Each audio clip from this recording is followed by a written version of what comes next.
7, 8, 9 محرم پانی بند. 9 محرم کا دن گزرا، 10 محرم کی شب آ گئی، شب عاشورا. امام حسین نے ساتھیوں سے کہا کہ کوئی جانا چاہتا ہے چلا جائے، اور یہ نہ سمجھے کہ اگر چلا جائے گا تو قیامت کے دن میں شکایت کروں گا. قیامت کے دن شکایت نہیں کروں گا، قیامت کے دن پھر شفاعت بھی کروں گا، شفاعت بھی کروں گا. جنت تم کو مل جائے گی، میں اجازت دے رہا ہوں، چلے جاؤ، جس کو جانا ہے چلا جاؤ. چراغ بجھایا، جب چراغ روشن کیا سب بیٹھے. پوچھا گئے نہیں؟ تو حضرت حبیب ابن مظاہر صحابی رسول ہیں، کربلا کے میدان میں امام حسین کے لشکر میں. 6 صحابہ کرام امام حسین کے لشکر میں تھے، اور 2 صحابہ کرام ان کے بارے میں کلام ہے، بعض نے صحابی لکھا ہے، بعض نے تابعی لکھا ہے. تو بعض کے نزدیک 8 ہیں، بعض کے نزدیک 6 ہیں، لیکن 6 اور 8 میں اختلاف ہے. اس پر سب کا اتفاق ہے کہ 6 صحابہ تو تھے. سبحان اللہ، بے شک 6 صحابہ تو تھے. ان میں سے ایک حبیب ابن مظاہر ہے، زہیر ابن قین ہے، مسلم ابن اوسجہ ہیں، حضرت انس بن حارث ہیں، حضرت ظاہر ہیں. یہ صحابہ کرام ہیں، یہ صحابہ کرام ہیں کربلا کے میدان میں امام حسین کے لشکر میں. حبیب ابن مظاہر صحابی رسول کہنے لگے امام حسین سے، اے حسین، یہ بار بار آپ کہتے ہیں کہ تم چلے جاتے، تم چلے جاتے، یہ بتائیے جن کی ماں نے انہیں پیدا اس لیے کیا ہو کہ تمہارے قدموں پر جان نچھاور کریں، وہ تمہیں چھوڑ کر کہاں جائیں؟ سبحان اللہ. ہمیں تو پیدا اس لیے کیا ہے ہماری ماں نے تمہارے قدموں پر جان نثار کرنے کے لیے. جب یہ مثال، جب یہ دنیا کے سامنے عظیم مثال رکھ دی وفاداری کی، اب امام حسین نے اپنے ساتھیوں کو ایک انعام سے نوازا. اب یہ جو روایت میں بیان کر رہا ہوں، اس کو پھر عبدالسلام قادری رضوی نے لکھا ہے، اس لیے کہ جہاں سے اعتراض آئے میں وہیں سے بندش کر رہا ہوں. عبدالسلام قادری رضوی نے لکھا شب عاشور کے احوال میں. وہ کہتے ہیں کہ امام حسین نے جب اپنے ساتھیوں کی وفاداری پرکھ لی تو امام حسین نے انہیں ایک انعام دیا. اپنے ساتھیوں سے امام حسین کہنے لگے آسمان کی طرف دیکھو. تو سارے ساتھی شب عاشور آسمان کی طرف دیکھنے لگے. جب آسمان کی طرف دیکھنے لگے تو جنت سجی ہوئی نظر آئی، جنت سجی ہوئی نظر آئی. اور امام حسین اپنے ایک ایک صحابی کو، ایک ایک ساتھی کو بتا رہے تھے، یہ تمہارا گھر ہے، یہ تمہارا گھر ہے، یہ تمہارا گھر ہے، یہ اس کا گھر ہے، یہ اس کا گھر ہے. اللہ اکبر، یا رسول اللہ، یا علی.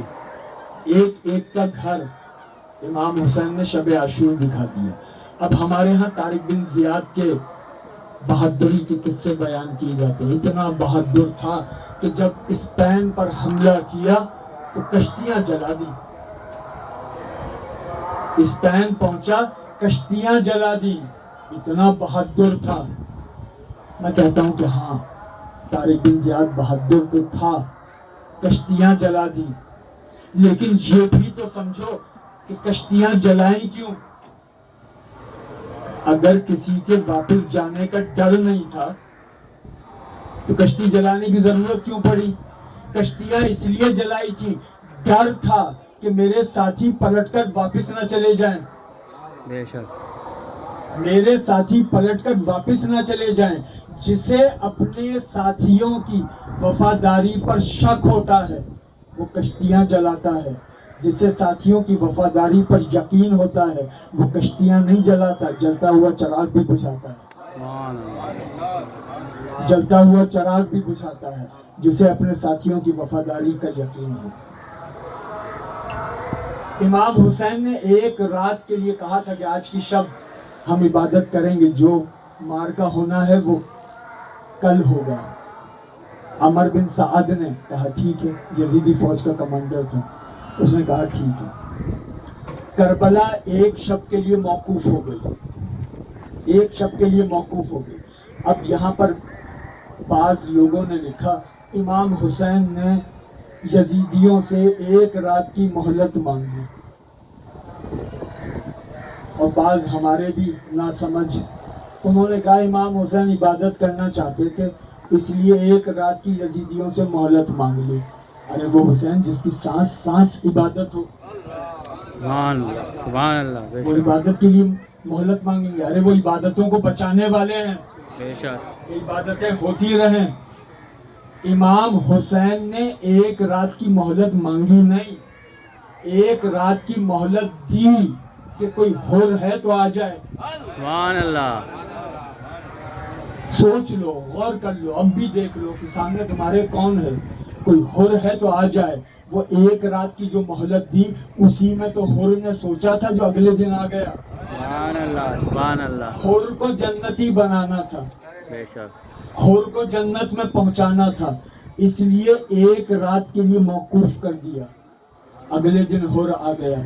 حر اکیلا نہیں آیا تھا، اپنے بھائی، اپنے بیٹے، اپنے غلام کے ساتھ آیا۔ حر کے بیٹے کا نام تھا علی بن حر۔ حر امام حسین کے گھرانے کا چاہنے والا تھا، تھوڑی دیر کے لیے راہ بھٹک گیا تھا راہ، لیکن صبح کا بھولا شام کو گھر آ گیا۔ جب آنے لگا امام حسین کی جانب تو کہنے لگا کہ اپنے بھائی سے، بیٹے سے کہ میں وہاں جا رہا ہوں۔ بھائی نے کہا میں بھی چلوں گا، بیٹے نے کہا میں بھی چلوں گا۔ حر نے اپنے غلام سے کہا کہ ہم تو جا رہے ہیں حسین ابن علی کی طرف، ہماری تو جانیں چلی جائیں گی، لہٰذا میں تجھے آزاد کرتا ہوں۔ اپنے غلام سے کہا میں تجھے آزاد کرتا ہوں، آج سے تو آزاد ہے۔